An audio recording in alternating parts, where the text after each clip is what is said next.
Well, good morning, everybody, and welcome back to my channel, Patti over 60. And today, this video is actually a little bit different. This video is titled, What I Wish I Had Known About Thrifting and Reselling Before I Started.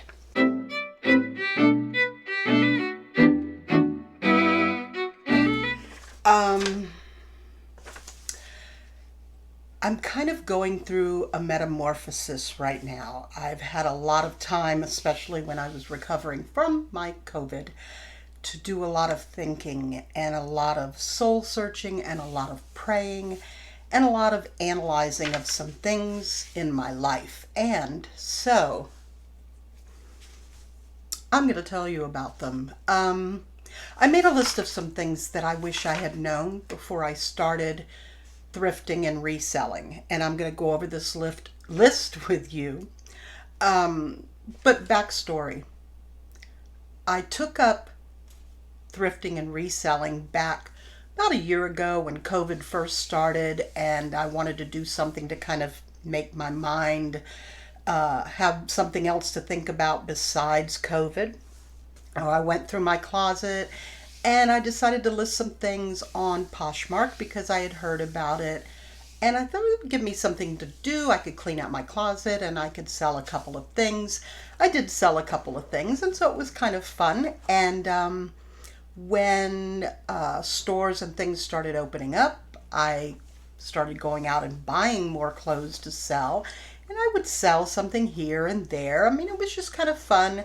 I was working full time at that point, and so, I was like, oh, this might be something that I could do as a side hustle because I had already planned on retiring in September. So, in September, when it came time for me to retire, I basically told myself and my husband that I had planned on thrifting and reselling to supplement my retirement income. But that hasn't worked. Sales are very spotty. I'm not really making a great profit. And I had to sit down and really think about some things. So there were some things that I think if I had known before, then maybe I would have done things differently, or maybe I wouldn't have started reselling at all. So I'm going to go over these with you and just let you know, again, these are my opinion. It may, don't take it as fact. Things are different for everyone, and things could be different for you when you're reselling, and things may be different for you if you already resell. But these are just things that I wrote down as things that I wish I had known. So we are going to go to the list. And they're in no particular order, just this is how they came out of my brain. First of all, I wish I had known how addictive it is. I mean, going to the thrift stores, going to Goodwill and antique malls is very addictive. And once I started, I could not get enough of it. So I wish I'd known how addictive it is. That's not a negative thing, at least not in my opinion, it's not negative. It was very fun, and I really, really enjoyed it. Because, I mean, it's fun to find treasures, right? And when you find something and you just like, wow, this is something really special, and then someone buys it, that is a rush. So those things I wish I had known how much fun and how much enjoyment I could get out of doing that. Okay, now, I wish I had known that it was so time consuming. And I know people in videos have said, you've got to put a lot of work into this. It's not as easy as you think it is. And that is true. But some of the platforms, such as Poshmark, is extremely time consuming because you have to share your closet. You have to share other people's closets. You have all these things that you have to do. And that takes a lot of time. And if you have a lot of items in your Poshmark closet, it's going to take you a long time to share all those items. I have heard people actually hire someone to do that for them. Well, why would you want to do that? I mean, I don't know. Anyway, that's just my opinion. I found out that it was extremely time consuming, especially Poshmark, and that is actually the main reason why I stopped listing on Poshmark is because I just got tired of the sharing. And so I have some items on Poshmark now. I'm not doing any sharing, I'm just leaving them there in case they should sell. I did close out my Mercari closet. Okay. It requires a lot of inventory, was the next thing I put down here. Um, if you want to make regular sales, if you want to make daily sales, if you want to make weekly sales, if you want to make a lot of sales in a week, I've found that it requires a lot of inventory. Um, and if you don't have a lot of room, if you're in a house like myself that I share with my mother in law, that I don't have a lot of space, um, where are you going to put everything? And this is one of the problems I'm having right now. And I don't have a great deal of inventory. Compared to some people, I have nothing. I mean, there are people that have storage units full, there are people that have garages full, and that's okay for them. I'm not, saying anything negative about that. That's great if that's what you want to do. I can't. Um, and if you live in an apartment, you may not be able to do that as well. So consider that. Allergies, sorry, my eyes leaking. Um, yeah, in order to make a lot of sales, you have to have a lot of inventory. And if you don't have a lot of inventory, if you're not going to make daily sales, you're not going to make weekly sales. I mean, last week I sold 2 items. Oh, that was great. I enjoyed selling them, but that is not going to supplement my retirement as I had hoped it would. And I just don't have the space to keep a lot of inventory. So, um, yeah, that was one point. I'm just reading my list here, so excuse me when I look down. So that is one thing you really need to consider. Do you have the space to store all of your inventory? Um, because you're going to need a lot of inventory in order to make a lot of sales. I mean, and that makes sense actually, but I didn't really think about that. I thought maybe, if I had 50, 60 things in my closet in Poshmark, 50, 60 things on eBay or whatever, um, yeah, that's not getting it. I'm not getting regular sales. So, okay, that's that point.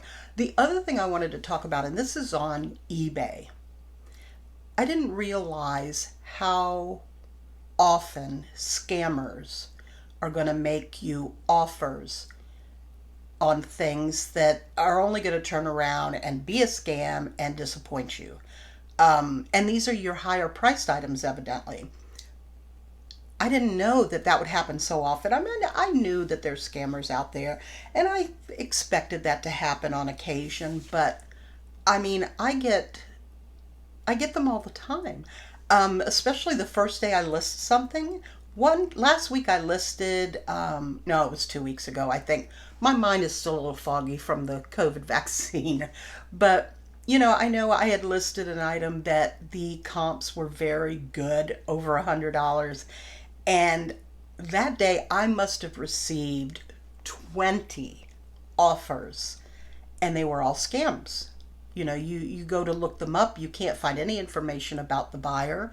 The first time I didn't realize it was a scammer. I accepted their offer, and they never paid and never paid and never paid. And I looked at that and I'm like, this person says they have a 100% rating. Their location is just the United States, but you can't find any feedback or anything on them. There's just nothing. And my husband's like, that's another scammer. And that gets very discouraging, especially when you find something that you could make a good profit on. and all you get is scam offers, and that's it. So that was one point I wanted to make. Anyway, those are just the main things that really discouraged me on thrifting and reselling. Again, I was doing it to supplement my retirement checks, and I am not making enough money to supplement that check. Maybe it's me. Maybe I'm not putting in the amount of work I need to put into it. Maybe I'm doing something wrong with my listings. Maybe I should be doing auctions instead of just buy nows. I don't know. Again, it could be me. And that's one thing to think about. It's not for everybody. Some people do great, and some people like me are just not, it's just not doing what I had hoped that it would do. I wanted to give it a good 6 months, and I'm approaching that. Let's see, yeah. And, I promised my husband, I'm like, look, if 6 months go by and it is not working out for me, then, it is something that I guess I'll have to consider no longer doing. And I am considering that. So what am I going to do now? Today, after I drop this video, I am going to go into eBay and Facebook Marketplace and Poshmark, which are the places that I have listings, and I am going to drop my prices. Not so much that I don't make a profit, but basically I am going to just like cast out that shrimp and see if somebody takes a bite. And, even if I only catch a little bitty fish, maybe several little bitty fish might add up to a great meal. Did that make sense? Anyway, so I'm going to drop my prices. I'm going to just try to salvage what I can, try to make a little bit of money. I have trips coming up, vacations coming up that I was hoping to supplement and, maybe make enough money. See, that's the other thing. I wanted to make enough money to supplement my retirement. I wanted to be able to pay my own credit card monthly payments myself, not have to take it out of my husband's pay or my retirement pay. I wanted to make enough money reselling to be able to do something like that. And it just not working, So why should I continue to spend money on inventory if it's not going to sell? Anyway, it's just me. So yeah, no new inventory. I'm not going to buy anything new. And I'm going to drop my prices and see if I can recover some money and make some sales. So what's next for me? I love doing these YouTube videos. I have found that I really enjoy it. I love talking. I love talking to people. And I am really enjoying the YouTube part of this little experiment I did in my life. So I'm going to continue. There are going to be some changes, obviously, because I'm not going to be doing Goodwill thrift hauls and all of that kind of thing. I will still let you know if I sold items or if anything like that goes on, but I may have to turn this into either a lifestyle channel or a vlog channel. I'm still working on that. I would really love to do some videos about retirement life, post-retirement, things that you can do when you're retired and how to just enjoy your life after retirement, enjoy your life after 60. So I'm rethinking my channel. It's going to be under construction, and yeah, I know that when you change your niche on YouTube, sometimes you lose subscribers. I hope you guys will hang with me though, because I'll still let you know what's sold and things like that. But I know that if you subscribe to my channel because you were interested in thrifting and reselling, I understand if you do decide this is not a channel you want to continue to follow, but I hope you will. I know that when you change things in YouTube, sometimes you take two steps backward before you go forward. I'm prepared for that. But there's going to be some changes in the channel, Patti Over 60. I think they're going to be positive changes. And let's see, did I hit everything on here? I think I did. So, okay, that is it for this little bitty video that I've put out for you. I hope you understand that anytime you take on a challenge, you may fail, and that's okay because that's life. Did I fail? I don't know. Maybe it just wasn't for me. Or maybe, you know, God has a plan for you. And sometimes God tells you no so that he can direct you another way. Or God tells you not now so that he can direct you in another way. I believe in his plan, and I believe this is the direction that he has me going in right now. And I'm excited to see where I'm going to end up. What's down the road that he's leading me to? He's leading me somewhere. I hope you will stick around with me to find out, because I'm excited. Anyway, that is it for Patti Over 60. Please subscribe to my channel. Give me a thumbs up if you like this video. If you have any comments, any questions, concerns, anything like that, just put it down in the comments section. I read your comments. I will respond to them. And be sure and get that bell notification so that you will know when my next video is ready to be viewed. Anyway, that's it for now. I will talk to you guys later.